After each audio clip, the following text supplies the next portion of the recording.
Hello friends, आज हम करने जा रहे हैं संस्कृत का पेपर। और संस्कृत का जो सीटेट का पेपर है, रीट का पेपर है, उसको किस तरीके से सॉल्व करते हैं वो हम आज सीखेंगे। देखिए, यहाँ पर अगर हम संस्कृत के अंदर भाषा दो चुनी जाती है। एक, अगर आपने हिंदी को फर्स्ट भाषा के रूप में चुना है और संस्कृत को आपने भाषा 2 के रूप में चुना है, तो देखो दोस्तों, यहाँ पर 30 प्रश्न होंगे और सभी प्रश्नों का समाधान करना होगा, बिकॉज यहाँ पर कोई नेगेटिव मार्किंग नहीं है।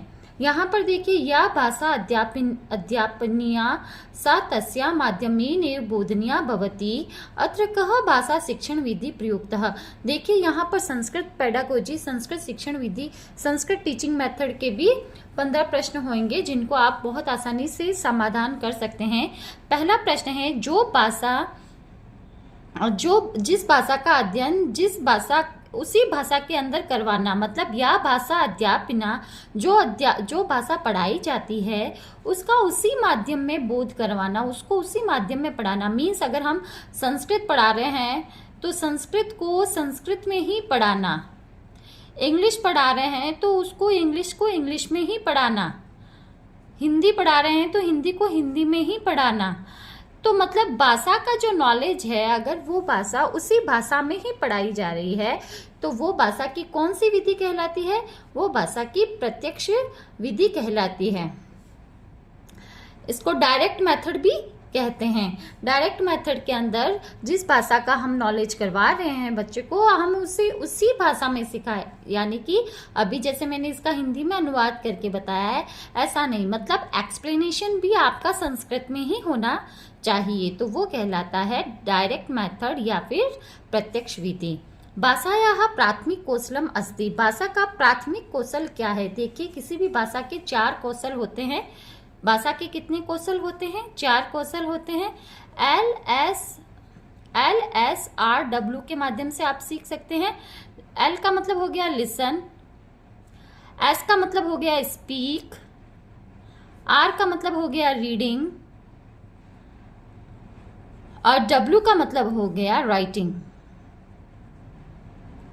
मीन्स किसी भी भाषा के 4 कौशल है। 4 कौशल अगर आपने अच्छे से सीख लिया, स्किल सीख लिए किसी भाषा के, तो आप उसी भाषा को उस भाषा में पारंगत हो जाते हैं। मीन्स उसको सुनना, उसको बोलना, उसको पढ़ना और उसको लिखना। तो भाषा का सबसे पहला जो चरण है, इस भाषा का सबसे पहला जो स्टेप है, भाषा का सबसे पहला जो कौशल है वो है L, लिसन। मीन्स श्रवणम। श्रवणम मतलब सुनना, श्रवणम मतलब सुनना। स्पीक मतलब बोलना, बोलना मीन्स भाषणम, भाषणम। रीडिंग मीन्स पढ़ना, पठनम। और राइटिंग मीन्स लिखना, लेखनम। तो ये भाषा के किसी भी भाषा के 4 कौशल हो सकते हैं। Listen, speak, reading, writing English में कह देंगे।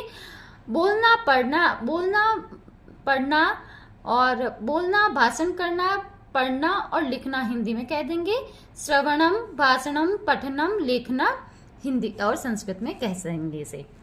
पठन कौशले भवति। पठन कौशल में होता है, क्या होता है? सस्वर वाचनम, मौन वाचनम च। सस्वर वाचन करते हैं, चाहे हम मौन वाचन करें। मौन वाचन मीन्स हम बुक के अंदर देख रहे हैं और देखते हुए मन में पढ़ रहे हैं। ये सही आंसर है इसका। यहाँ पर देखो, शुद्ध लेखन आ गया। शुद्ध लेखन भी क्या हो गया? फिर लिखने वाले में आ गया, पठन कौशल में नहीं। अंतराक्षरी श्लोक लेखन हो गया, ये भी लेखन में आ गया। भाषा अंश से लिपि रूपे, तो ये भी लिखने में ही आ गया। नेक्स्ट क्वेश्चन है, निदानात्मक परीक्षणा उपरांते बालकस्य न्यूनता परिष्काराय शिक्षकः विशिष्टम शिक्षणम कारयति तस्य नाम किम। मतलब किसी भी भाषा, किसी भी बच्चे के कोई डिफिकल्टी है, लर्निंग डिफिकल्टी है, बच्चे की समझ उसको अधिगम नहीं हो रहा है, तो उसके लिए कई तरीके के उपचारात्मक परीक्षण है, उपचारात्मक है, निदानात्मक परीक्षण है, ये किए जाते हैं। और निदानात्मक परीक्षण के भी बाद में बालक की छोटी छोटी कमियों को दूर करने के लिए शिक्षक के द्वारा विशिष्ट शिक्षण कार्य करवाया जाता है। वो जो विशिष्ट कार्य क्या कहलाता है? कौन सा परीक्षण कहलाता है? वो कहलाता है उपचारात्मक शिक्षण। उपचार का मतलब हो गया मतलब इलाज करना। जैसे हमारे कोई बीमारी हो गई, कोई हमें दिक्कत आ गई तो हम उसका उपचार करते हैं, उसी तरीके से अधिगम में कोई कठिनाई है तो उसका उपचारात्मक निदानात्मक शिक्षण के माध्यम से उस कठिनाई को दूर किया जाता है।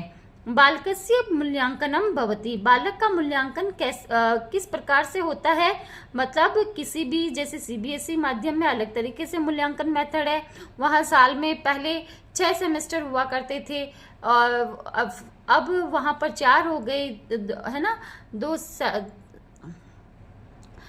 और यहाँ पर देखिए पहले वर्ष में केवल 1 बार, वर्ष में 2 बार, वर्ष में 3 बार और सततम। सततम का मतलब होता है निरंतर। यहाँ पर बालक के मूल्यांकन की बात की गई है तो जरूरी नहीं है कि सिर्फ सेमेस्टर वाइज ही उसका फर्स्ट सेमेस्टर सेकंड सेमेस्टर करके हम उसका मूल्यांकन करें। बालक का मूल्यांकन रोज किया जा सकता है, जब रीडिंग राइटिंग और चेक करके भी किया जा सकता है। यहाँ पर आपको एक पैराग्राफ दिया जाएगा जिसको पढ़कर आपको यहाँ पर कुछ प्रश्न दिए जाएंगे जिसको आपको ध्यान से पढ़ना है। आगे के शब्दों के माध्यम से आपको पता चल जाएगा कि इसमें कौन सी विभक्ति आई है, कौन सा विशेषण है, इस तरीके से आपको पता लग जाएगा। अस्याम इति अस्ये का विभक्ति अस्सी, अस्याम में कौन सी विभक्ति है, अस्याम में सप्तमी विभक्ति है। विज्ञान देखिए, अस्याम शताब्द्याम सर्वत्र विज्ञानस्य प्रभावो दृश्यते। अब यहाँ पर शताब्द्याम जो शब्द है वो स्त्रीलिंग का शब्द है और अस्याम इस शताब्दी में यहाँ विशेषण शब्द के रूप में आया है, सर्वनाम शब्द सार्वनामिक विशेषण के रूप में आया है। तो जहाँ पर विशेषण विशेष्य में समान लिंग होते हैं तो यहाँ पर भी अयम इयम का जो रूप है वो सप्तमी विभक्ति लगी है। इस शताब्दी में सब जगह विज्ञान का प्रभाव दिखाई देता है तो सप्तमी विभक्ति है इसमें। विज्ञानस्य एव पदी संधि विच्छेद करणीयः, विज्ञानस्य इस पद में संधि विच्छेद कीजिए। विज्ञानस्य एव, विज्ञानस्य प्लस एव, अ और ए मिलकर इनको क्या हो गई, वृद्धि आदेश हो गया वृद्धि संधि के अनुसार। अ के सामने ए आई कुछ भी हो तो आई हो जाता है, अ के सामने ओ औ कुछ भी हो औ हो जाता है वृद्धि संधि के अनुसार। यहाँ पर विज्ञानस्य एव संधि विच्छेद, विज्ञानस्य प्लस एव, विज्ञान का ही, विज्ञानस्य में षष्ठी विभक्ति है, एव यहाँ पर अव्यय पद है। करणीयः इति अत्र कः प्रत्यय, करणीय में कौन सा प्रत्यय है, क्री प्लस अनियर प्रत्यय है। क्री धातु है, अनियर प्रत्यय है, अनियर में अनीय शेष रहता है और करणीय शब्द संपन्न होता है। देखिए प्रत्यय का जो प्रोसेस है बहुत ही बड़ा लंबा प्रोसेस होता है। कुछ विशेष प्रत्यय लगने पर यहाँ पर गुण आदि संधि कार्य भी संपन्न होते हैं और इस प्रकार से यहाँ पर कुछ लोप आदि भी कार्य होते हैं, वृद्धि आदि जो संधि कार्य है वो भी संपन्न होते हैं। पूरी क्लास ली जाएगी जब फर्स्ट ग्रेड और सेकंड ग्रेड की स्पष्ट रूप से विज्ञप्ति निकलेगी, तब संस्कृत की पूरी क्लास दी जाएगी। वैज्ञानिके अनेके आविष्काराः विहिताः इति अत्र अनेके विशेषण पदस्य विशेष्य पदम किम, वैज्ञानिकों ने अनेक आविष्कार किए हैं। यहाँ पर अनेक जो विशेषण पद आया है वो किसके लिए आया है, अनेक आविष्कार, तो आविष्कार के लिए अनेक शब्द आया है तो आविष्कार के लिए अनेक विशेषण पद आया है। यहाँ पर आविष्कार विशेष्य पद है, आविष्कार विशेष्य पद है और अनेक इसका विशेषण पद है। यथाशक्ति इति अत्र समासः विग्रह भवति, यहाँ पर समास पूछा जाए तो यह यथा अव्यय पद है और जहाँ पूर्व पद अव्यय होता है वहाँ अव्ययी भाव समास होता है। और यथाशक्ति मतलब शक्ति के अनुसार, मतलब शक्तिम अनतिक्रम्य, शक्तिम अनतिक्रम्य शक्ति के अनुसार। संप्रति मानवः प्रकृतिं वशीकृत्य तां नियुङ्क्ते अस्मिन् वाक्ये अव्यय पदम अस्ति, इस वाक्य में कौन सा अव्यय पद है, तो यहाँ पर संप्रति अव्यय पद है। इस समय मानव प्रकृति के वश में है, तो यहाँ पर देखो अव्यय पद ढूंढना है। अव्यय मतलब ऐसे पद जिनका व्यय नहीं होता, न व्ययति इति अव्ययम, जिनका व्यय नहीं होता मीन्स उनके लिंग विभक्ति वचन आदि बदलते नहीं हैं, वो अव्यय पद कहलाते हैं। जैसे संप्रति, अधुना, ये जो पद अव्यय पद है, यथा, प्रति, तो इनको कहते हैं अव्यय पद और यहाँ पर संप्रति अव्यय पद है। निम्नलिखित सूक्ते देखिए, छोटे से समय में, थोड़े से समय में मेरा उद्देश्य रहेगा कि आपको रोज का एक एक लैंग्वेज का पेपर क्लियर करवाना है ना। अगर मैं इसको डीपली पढ़ाती हूँ तो ये बहुत टाइम टेकिंग होएगा। अभी आपके पास समय कम है तो आप जल्दी से इसे समझ लीजिए। और इनकी लॉन्ग लॉन्ग क्लास डाली गई है मेरे चैनल पर। ज्ञान 12 क्रिया विना। देखिए, एक श्लोक की पंक्ति आपको पूरी करने के लिए पूछी जा सकती है, तो कुछ कुछ विशेष श्लोक की पंक्तियां हैं जिनको आप ऐसे मतलब 50-100 श्लोकों को अगर अच्छे से करते हो तो उसमें से 100% चांस रहता है कि आपको वो पंक्ति उसमें मिल जाएगी। ज्ञान भार है क्रिया के बिना।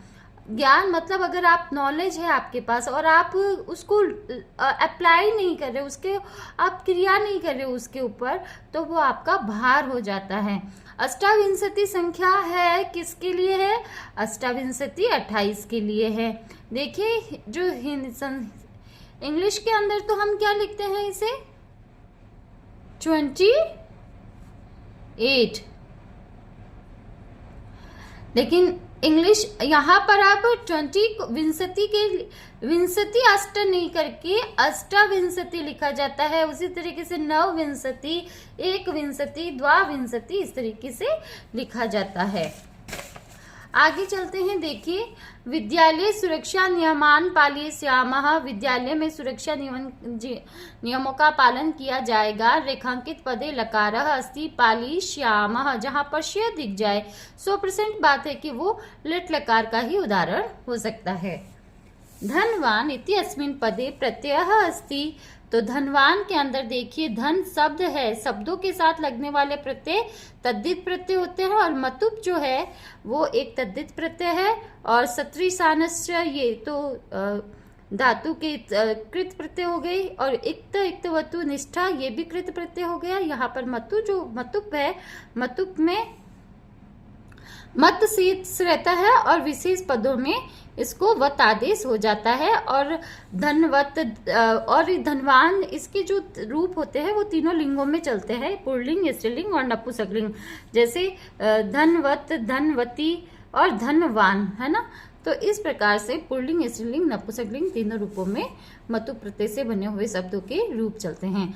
आगे देखिए, एक श्लोक दिया हुआ है। गावः प्रसन्नाः मनुजा प्रसन्ना देवाः प्रसन्ना व्रतदान यज्ञे किम नाम तद यन्मरौ समृद्धम विद्या समृद्धो भवता विधेय। अब आपको देखो इस श्लोक को समझना है पहले, और फिर इसके यहाँ पर आपको विशेष रूप से यहाँ पर ग्रामर के प्रश्न पूछे जाएंगे। व्रत दान यज्ञ इति अत्र कः समासः। व्रत, दान और यज्ञ मतलब यहाँ पर अलग अलग शब्दों को बताया गया है, और यहाँ पर द्वंद्व समास संपन्न हुआ है। व्रत और दान और यज्ञ से देवताओं को प्रसन्न किया गया। गाय प्रसन्न है, मनुष्य प्रसन्न है, देवता प्रसन्न है। व्रत दान यज्ञ के माध्यम से किम नाम तद यन्मरौ समृद्धम विद्या समृद्धो भवता विधेय। तो यहाँ पर द्वंद्व समास है। द्वंद्व समास के अंदर और अव्यय पद लग जाता है, तोड़ते हैं तब व्रत और दान और यज्ञ। यत अन्नम इत्यत्र संधि अस्ति। यहाँ पर कौन सी संधि है? तो यहाँ पर व्यंजन संधि है। तद अन्नम,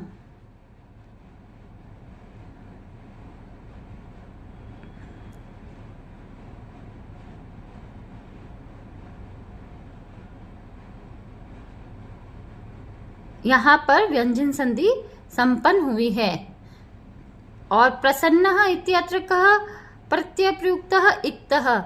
इक्तः प्रत्यय इक्त इक्तवतु निष्ठा। इक्त प्रत्यय भूतकाल में होता है और ये श्लोक भूतकाल का अर्थ दे रहा है। भवता इति अत्र का विभक्ति अस्ति। भवता में कौन सी विभक्ति है? भवता में तृतीय विभक्ति एक वचन प्रयुक्त हुआ है। नाम इति अत्र किम लिंगम। नाम में नपुंसकलिंग है। उपयुक्त पद्यांश से छंदः नाम किम। देखो, छंद पहचानने की ट्रिक आप देख सकते हो कि आपको इनके लक्षण याद होने चाहिए। जैसे स्यादेन्द्र वज्रा यदि तौ जगौ कह। तौ जगौ गह मतलब दो तगण होएगा, मतलब ताराज मीन्स ये इसका पहला पद दीर्घ होएगा, बड़ा होएगा। जतौ तु वंशस मुदिरुतम जड़ो, इसका जगण ज लघु होएगा, इसका दीर्घ होएगा। उपजाति उपजाति में इंद्र वज्रा और उपेंद्र वज्रा का मिश्रण होता है। उपेंद्र वज्रा जतजा स्ततो गह ज, इसमें भी ज लघु होएगा और इन दोनों का विकर्ण होएगा। अब इस श्लोक में देखो पहला पद क्या है, दीर्घ आ रहा है ना, और डबल मात्रा वाला, ये वाला भी दीर्घ है, किम में भी दीर्घ है, और वी यहाँ पर ये संयुक्त व्यंजन है द और यह मिलके, और यहाँ पर भी ये दीर्घ है। मीन्स अगर यहाँ पर तार आज संपन्न हो रहा है पहला, मीन्स यहाँ पर इंद्र वज्रा ही श्लोक छंद संपन्न होएगा। इसके लिए आपको लक्षणों का ज्ञान होना जरूरी है। अगर यहाँ पर दो में दीर्घ और दो में लघु दिखता तो मान के चलते कि उपजाति छंद है, क्योंकि उपजाति छंद जो है वो इंद्र वज्रा और उपेंद्र वज्रा का मिक्सअप होता है, मिश्रण होता है उसमें।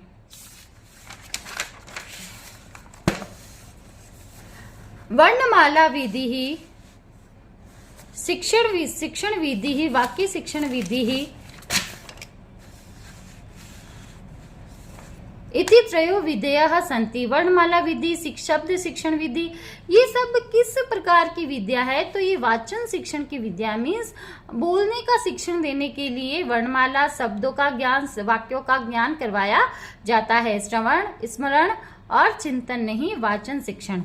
अदिता नाम पाठा नाम स्मरणाय प्रबलम साधनम भवति। पढ़े हुए पाठ को याद रखने के लिए सबसे बड़ा साधन क्या है, चित्राणी, चित्रों के माध्यम से कह सकते हैं, या फिर संगणक के यंत्र हम कह सकते हैं।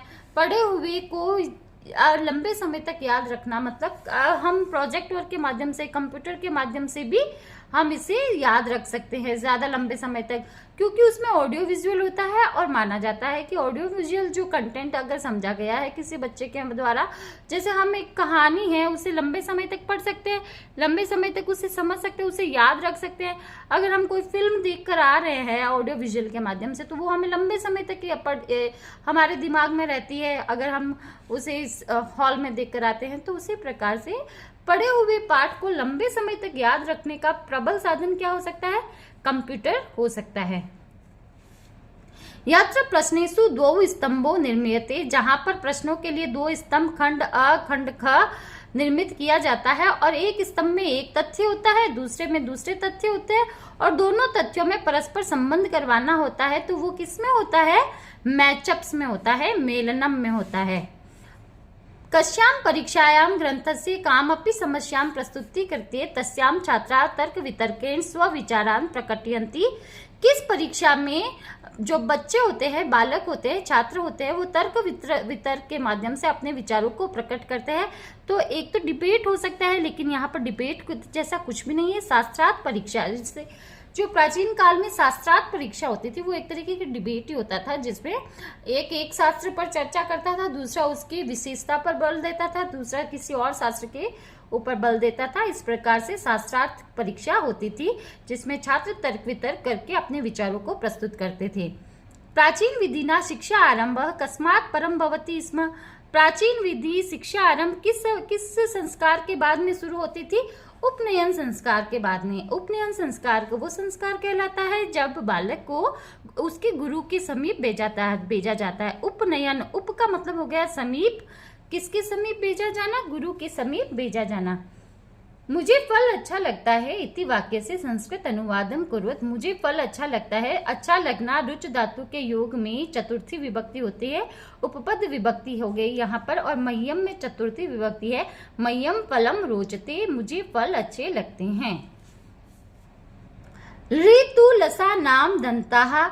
अब देखिए यहाँ पर जो है, जैसे अकुह विसर्जन्या नाम कंठहा, उच्चारण स्थान के बारे में बताया गया है। अकुह विसर्जन्या नाम कंठहा, है ना, और ऋतु लसा नाम दंताहा, ईचु यशा नाम तालुहु, और ऋतु रसा नाम मूर्धाहा, उपु पद्यमानम ओष्ठो। तो इस प्रकार से उच्चारण स्थान 8 स्वीकार किए गए हैं, जिसमें दंत से बोले जाने वाले ऋकार, ऋ, त वर्ग और ल और श, ये वाला स किससे बोले जाते हैं, इनका उच्चारण स्थान दांत से होता है। मतलब इनको बोलने पर जीभ का जो स्पर्श है वो दंत पर होता है। आप त वर्ग को बोलो, त, थ, द, न। आपकी जीभ दंत पर टच कर रही है, मीन्स ये दंतीय वर्ण है। और री, जिसका उपयोग ज्यादातर संस्कृत के वैदिक प्रक्रिया में होता है, और री को स्वर स्वीकार किया गया है संस्कृत वर्णमाला में। और स को देखो, बोलिए स, ये दंत्य स होता है। अहम पुस्तकम पठामि, अस्य वाक्य से वाच्य परिवर्तन भवति। मैं पुस्तक पढ़ता हूँ, इसका वाच्य परिवर्तन क्या होगा? वाच्य परिवर्तन कर्तृवाच्य को कर्म वाच्य में बदलने पर जो कर्ता में जो प्रथमा विभक्ति होती है, कर्ता में तृतीय विभक्ति हो जाती है। मया पुस्तकम पठ्यते, यहाँ पर क्रिया संपन्न होती है, मेरे द्वारा पुस्तक पढ़ी जाती है। वाच्य परिवर्तन एक तरीके से एक्टिव वॉइस और पैसिव वॉइस हो गया।